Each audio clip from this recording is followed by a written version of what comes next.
Chapter 28. The Return. D'Artagnan was astounded by the terrible confidence of Athos, yet many things appeared very obscure to him in this half-revelation.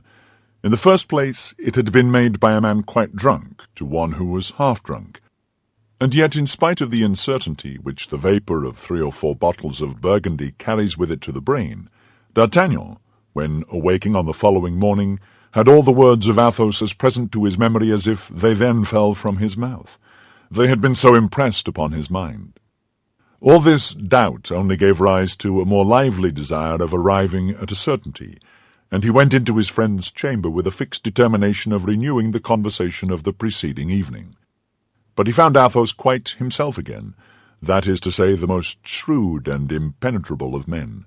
Besides which, the musketeer, after having exchanged a hearty shake of the hand with him, broached the matter first.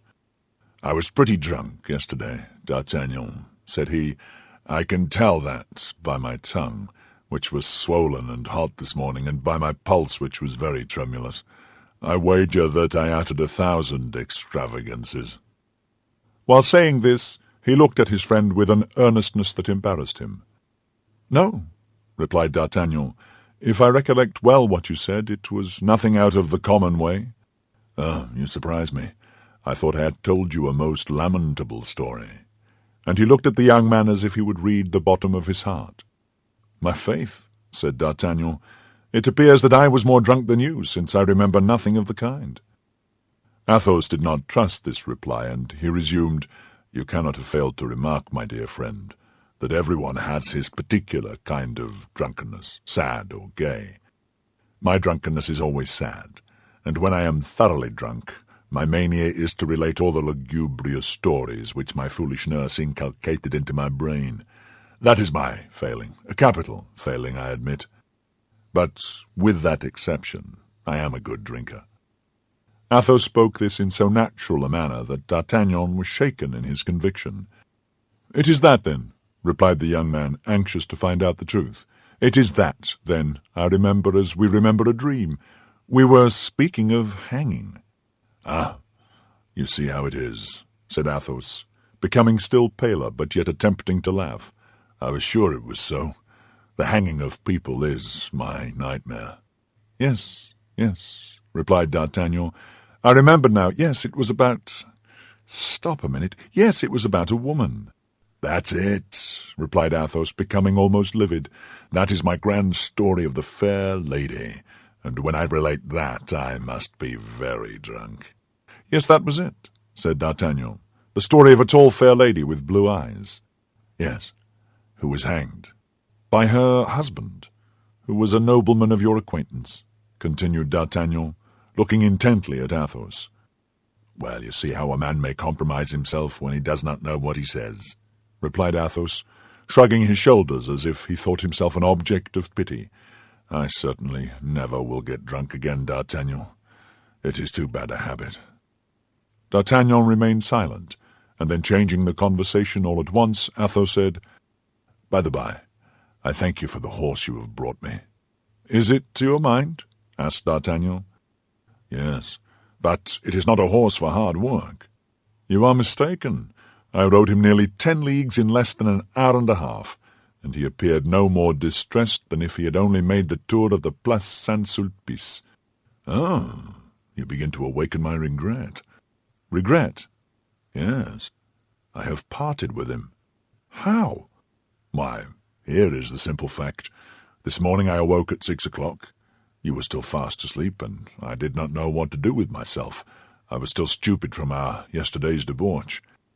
As I came into the public room, I saw one of our Englishmen bargaining with a dealer for a horse, his own having died yesterday from bleeding. I drew near, and found he was bidding 100 pistoles for a chestnut nag. "Pardieu," said I, "my good gentleman, I have a horse to sell too, I and a very fine one. I saw him yesterday. Your friend's lackey was leading him. Do you think he is worth 100 pistoles?" "Yes." "Will you sell him to me for that sum?" "No, but I will play for him." "What, at dice?" No sooner said than done, and I lost the horse. "Ah, but please to observe, I won back the equipage," cried Athos. D'Artagnan looked much disconcerted. "This vexes you?" said Athos. "Well, I must confess it does," replied D'Artagnan. "That horse was to have identified us in the day of battle. It was a pledge, a remembrance. Athos, you have done wrong." "But, my dear friend, put yourself in my place," replied the Musketeer. "I was hipped to death, and still further, upon my honour, I don't like English horses. If it is only to be recognized, why, the saddle will suffice for that. It is quite remarkable enough. As to the horse, we can easily find some excuse for its disappearance. Why, the devil, a horse is mortal. Suppose mine had had the glanders or the farcy." D'Artagnan did not smile. "It vexes me greatly," continued Athos, "that you attach so much importance to these animals, for I am not yet at the end of my story." "What else have you done?" "After having lost my own horse, 9 against 10, see how near, I formed an idea of staking yours."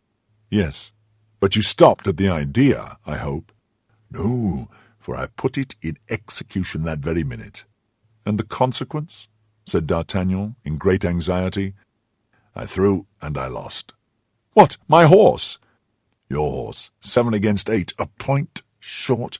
You know the proverb." "Athos, you are not in your right senses, I swear." "My dear lad, that was yesterday when I was telling you silly stories. It was proper to tell me that, and not this morning. I lost him then, with all his appointments and furniture." "Really, this is frightful." "Stop a minute, you don't know all yet. I should make an excellent gambler if I were not too hot-headed, but I was hot-headed, just as if I had been drinking. Well, I was not hot-headed then." "Well, but what else could you play for? You had nothing left." "Oh, yes, my friend. There was still that diamond left which sparkles on your finger, and which I had observed yesterday." "This diamond?"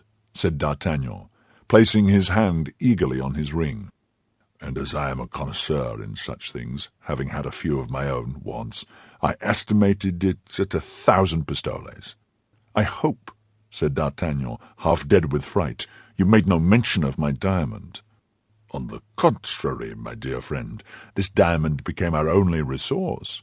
With it I might regain our horses and their harnesses, and even money to pay our expenses on the road." "Athos, you make me tremble," cried D'Artagnan. I mentioned your diamond then to my adversary, who had likewise remarked it. "What the devil, my dear? Do you think you can wear a star from heaven on your finger and nobody observe it? Impossible!" Go on, my dear fellow," said D'Artagnan, "for upon my honour you will kill me with your indifference." "We divided, then, this diamond into 10 parts of 100 pistoles each." "You are laughing at me, and want to try me," said D'Artagnan, whom anger began to take by the hair, as Minerva takes Achilles in the Iliad. "No, I do not jest, mordieu. I should like to have seen you in my place. I had been 15 days without seeing a human face, and had been left to brutalize myself in the company of bottles." "That was no reason for staking my diamond," replied D'Artagnan, closing his hand with a nervous spasm. "Hear the end. 10 parts of 100 pistoles each, in 10 throws, without revenge. In 13 throws I had lost all, in 13 throws. The number 13 was always fatal to me. It was on the 13th of July that—" "Ventre bleu!" cried D'Artagnan, rising from the table, the story of the present day making him forget that of the preceding one. "Patience," said Athos. "I had a plan. The Englishman was an original. I had seen him conversing that morning with Grimaud, and Grimaud had told me that he had made him proposals to enter into his service. I staked Grimaud, the silent Grimaud, divided into 10 portions." "Well, what next?" said D'Artagnan, laughing in spite of himself. "Grimaud himself, understand, and with the 10 parts of Grimaud, which are not worth a ducatoon, I regained the diamond. Tell me now, if persistence is not a virtue." "My faith, but this is droll," cried D'Artagnan, consoled, and holding his sides with laughter. "You may guess, finding the luck turned, that I again staked the diamond." "The devil!" said D'Artagnan, becoming angry again. "I won back your harness, then your horse, then my harness, then my horse, and then I lost again. In brief, I regained your harness, and then mine. That's where we are. That was a superb throw, so I left off there." D'Artagnan breathed as if the whole hostelry had been removed from his breast. "Then the diamond is safe," said he timidly. "Intact, my dear friend, besides the harness of your Bucephalus, and mine. But what is the use of a harness without horses? I have an idea about them. Athos, you make me shudder. Listen to me. You have not played for a long time, D'Artagnan, and I have no inclination to play. Swear to nothing. You have not played for a long time, I said. You ought then to have a good hand." "Well, what then?" "Well, the Englishman and his companion are still here. I remarked that he regretted the horse furniture very much. You appear to think much of your horse. In your place, I would stake the furniture against the horse. But he will not wish for only one harness. Stake both, pardieu. I am not selfish as you are." "You would do so?" said D'Artagnan, undecided. So strongly did the confidence of Athos begin to prevail in spite of himself. "On my honour, in one single throw. But having lost the horses, I am particularly anxious to preserve the harnesses." "Stake your diamond, then." "This? That's another matter. Never, never." "The devil," said Athos. "I would propose to you to stake Planchet, but as that has already been done, the Englishman would not perhaps be willing." "Decidedly, my dear Athos," said D'Artagnan, "I should like better not to risk anything." "That's a pity," said Athos coolly. "The Englishman is overflowing with pistoles. Good Lord, try one throw." "One throw is soon made." "And if I lose?" "You will win." "But if I lose?" "Well, you will surrender the harnesses." "Have with you for one throw," said D'Artagnan. Athos went in quest of the Englishman, whom he found in the stable, examining the harnesses with a greedy eye. The opportunity was good. He proposed the conditions: the 2 harnesses either against 1 horse or 100 pistoles. The Englishman calculated fast. The 2 harnesses were worth 300 pistoles. He consented. D'Artagnan threw the dice with a trembling hand, and turned up the number 3. His paleness terrified Athos, who, however, contented himself with saying, "That's a sad throw, comrade. You will have the horses fully equipped, monsieur." The Englishman, quite triumphant, did not even give himself the trouble to shake the dice. He threw them on the table without looking at them, so sure was he of victory. D'Artagnan turned aside to conceal his ill humour. "Hold, hold, hold," said Athos, with his quiet tone. "That throw of the dice is extraordinary. I have not seen such a one 4 times in my life. 2 aces!" The Englishman looked, and was seized with astonishment. D'Artagnan looked, and was seized with pleasure. "Yes," continued Athos, 4 times only. Once at the house of Monsieur Créquy, another time at my own house in the country, in my chateau when I had a chateau. A 3rd time at Monsieur de Tréville's, where it surprised us all, and the 4th time at a cabaret, where it fell to my lot, and where I lost 100 louis and a supper on it." "Then Monsieur takes his horse back again," said the Englishman. "Certainly," said D'Artagnan. "Then there is no revenge." "Our condition said no revenge, you will please to recollect." "That is true. The horse shall be restored to your lackey, monsieur." "A moment," said Athos. "With your permission, monsieur, I wish to speak a word with my friend." "Say on." Athos drew D'Artagnan aside. "Well, tempter, what more do you want with me?" said D'Artagnan. "You want me to throw again, do you not?" "No, I would wish you to reflect." "On what?" "You mean to take your horse?" "Without doubt." "You are wrong, then. I would take the 100 pistoles. You know you have staked the harness against the horse, or 100 pistoles. At your choice." "Yes." "Well, then I repeat you are wrong. What is the use of 1 horse for us 2? I could not ride behind. We should look like the 2 sons of Ammon, who had lost their brother. You cannot think of humiliating me by prancing along by my side on that magnificent charger. For my part, I should not hesitate a moment. I should take the 100 pistoles. We want money for our return to Paris." I am much attached to that horse, Athos.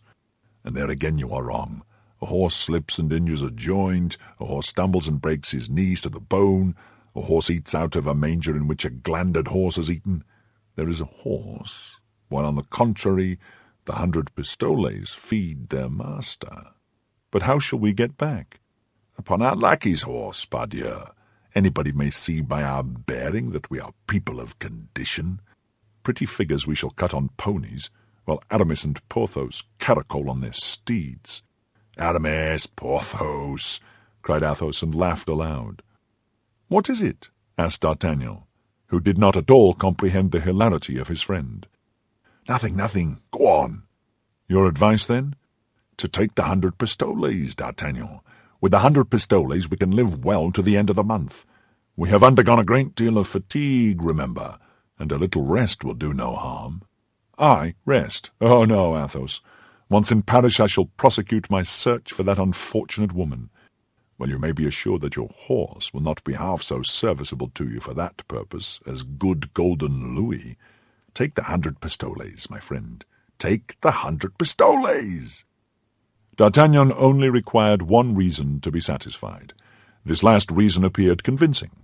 Besides, he feared that by resisting longer he should appear selfish in the eyes of Athos. He acquiesced, therefore, and chose the 100 pistoles, which the Englishman paid down on the spot. Then they determined to part. Peace with the landlord, in addition to Athos's old horse, cost 6 pistoles. D'Artagnan and Athos took the nags of Planchet and Grimaud, and the 2 lackeys started on foot, carrying the saddles on their heads. However ill our 2 friends were mounted, they were soon far in advance of their servants, and arrived at Crèvecoeur. From a distance they perceived Aramis, seated in a melancholy manner at his window, looking out, like Sister Anne at the dust in the horizon. "Hola, Aramis! What the devil are you doing there?" cried the 2 friends. "Ah, is that you, D'Artagnan, and you, Athos?" said the young man. "I was reflecting upon the rapidity with which the blessings of this world leave us. My English horse, which has just disappeared amid a cloud of dust, has furnished me with a living image of the fragility of the things of the earth. Life itself may be resolved into 3 words, erat, est, fuit." "Which means," said D'Artagnan, who began to suspect the truth, "which means that I have just been duped 60 louis for a horse which, by the manner of his gait, can do at least 5 leagues an hour." D'Artagnan and Athos laughed aloud. "My dear D'Artagnan," said Aramis, "don't be too angry with me, I beg. Necessity has no law. Besides, I am the person punished, as that rascally horse-dealer has robbed me of 50 louis at least. Are you fellows good managers? You ride on our lackeys' horses, and have your own gallant steeds led along carefully by hand at short stages." At the same instant a market cart, which some minutes before had appeared upon the Amiens road, pulled up at the inn, and Planchet and Grimaud came out of it with the saddles on their heads. The cart was returning empty to Paris, and the 2 lackeys had agreed, for their transport, to slake the waggoner's thirst along the route. "What is this?" said Aramis on seeing them arrive. "Nothing but saddles?" "Now do you understand?" said Athos. "My friends, that's exactly like me. I retained my harness by instinct. Hola, Bazin! Bring my new saddle and carry it along with those of these gentlemen." "And what have you done with your ecclesiastics?" asked D'Artagnan. "My dear fellow, I invited them to a dinner the next day," replied Aramis. "They have some capital wine here. Please to observe that, in passing. I did my best to make them drunk. Then the curate forbade me to quit my uniform, and the Jesuit entreated me to get him made a musketeer." "Without a thesis?" cried D'Artagnan. "Without a thesis? I demand the suppression of the thesis." "Since then," continued Aramis, "I have lived very agreeably. I have begun a poem in verse of 1 syllable. That is rather difficult, but the merit in all things consists in the difficulty. The matter is gallant. I will read you the first canto. It has 400 lines, and lasts a minute." "My faith, my dear Aramis," said D'Artagnan, who detested verses almost as much as he did Latin, Add to the merit of the difficulty that of the brevity, and you are sure that your poem will at least have 2 merits. You will see, continued Aramis, that it breathes irreproachable passion. And so, my friends, we return to Paris? Bravo! I am ready. We are going to rejoin that good fellow Porthos. So much the better. You can't think how I have missed him, the great simpleton. To see him so self-satisfied reconciles me with myself. He would not sell his horse. Not for a kingdom. I think I can see him now, mounted upon his superb animal and seated in his handsome saddle. I am sure he will look like the great Mogul. They made a halt for an hour to refresh their horses. Aramis discharged his bill, placed Bazin in the cart with his comrades, and they set forward to join Porthos. They found him up, less pale than when D'Artagnan left him after his first visit, and seated at a table on which, though he was alone, was spread enough for 4 persons. The dinner consisted of meats nicely dressed, choice wines, and superb fruit. "Ah, pardieu," said he, rising. "You come in the nick of time, gentlemen. I was just beginning the soup, and you will dine with me." "Ho, ho!" said D'Artagnan. "Mousqueton has not caught these bottles with his lasso. Besides, here is a piquant fricandeau and a fillet of beef." "I am recruiting myself," said Porthos. "I am recruiting myself. Nothing weakens a man more than these devilish strains. Did you ever suffer from a strain, Athos?" "Never, though I remember in our affair of the Rue Ferou, I received a sword wound, which at the end of 15 or 18 days produced the same effect."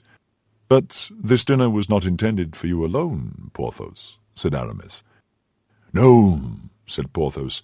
"I expected some gentlemen of the neighbourhood, who have just sent me word they could not come. You will take their places, and I shall not lose by the exchange. Hola, Mousqueton, seats, and order double the bottles." "Do you know what we are eating here?" said Athos, at the end of 10 minutes. "Pardieu," replied D'Artagnan. "For my part, I am eating veal garnished with shrimps and vegetables." "And I some lamb chops," said Porthos. "And I a plain chicken," said Aramis. "You are all mistaken, gentlemen," answered Athos gravely. "You are eating horse." "Eating what?" said D'Artagnan. "Horse," said Aramis with a grimace of disgust. Porthos alone made no reply. "Yes, horse. Are we not eating a horse, Porthos? And perhaps his saddle therewith." "No, gentlemen, I have kept the harness," said Porthos. "My faith," said Aramis, "we are all alike. One would think we had tipped the wink." "What could I do?" said Porthos. "This horse made my visitors ashamed of theirs, and I don't like to humiliate people." "Then your Duchess is still at the waters?" asked D'Artagnan.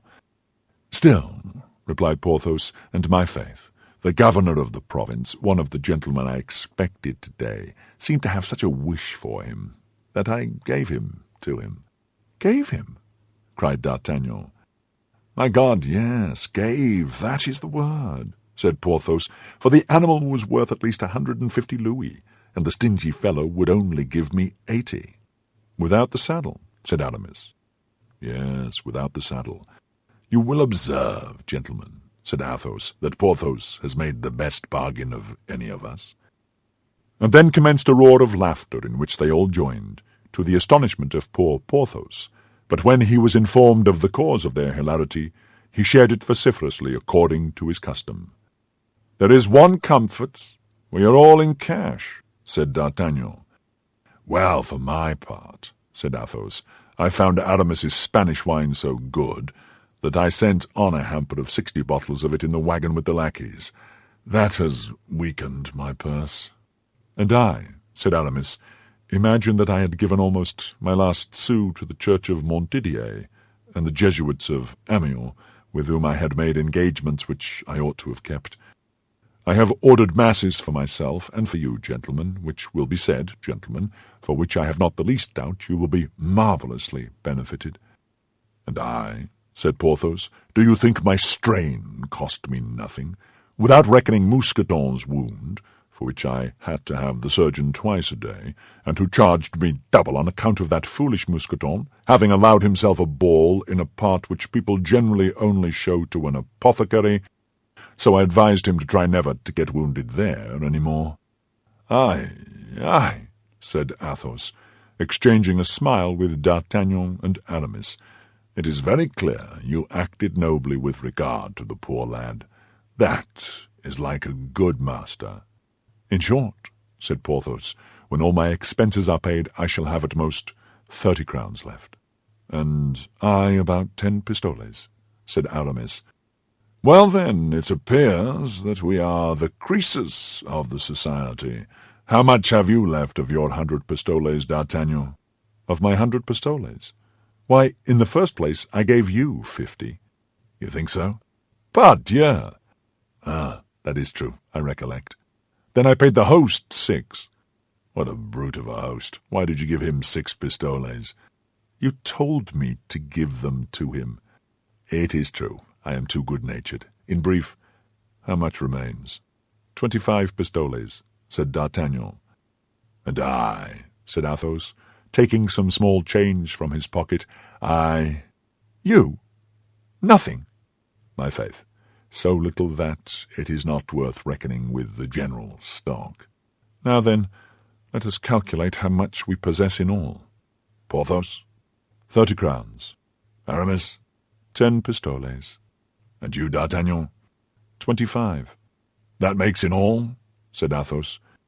475 livres, said D'Artagnan, who reckoned like Archimedes. "On our arrival in Paris, we shall still have 400, besides the harnesses," said Porthos. "But our troop horses," said Aramis. "Well, of the 4 horses of our lackeys, we will make 2 for the masters, for which we will draw lots. With the 400 livres, we will make the half of 1 for one of the unmounted, and then we will give the turnings out of our pockets to D'Artagnan, who has a steady hand, and will go and play in the first gaming-house we come to. There." "Let us dine, then," said Porthos. "It is getting cold." The friends, at ease with regard to the future, did honour to the repast, the remains of which were abandoned to Mousqueton, Bazin, Planchet, and Grimaud. On arriving in Paris, D'Artagnan found a letter from Monsieur de Tréville, which informed him that, at his request, the king had promised that he should enter the company of the Musketeers.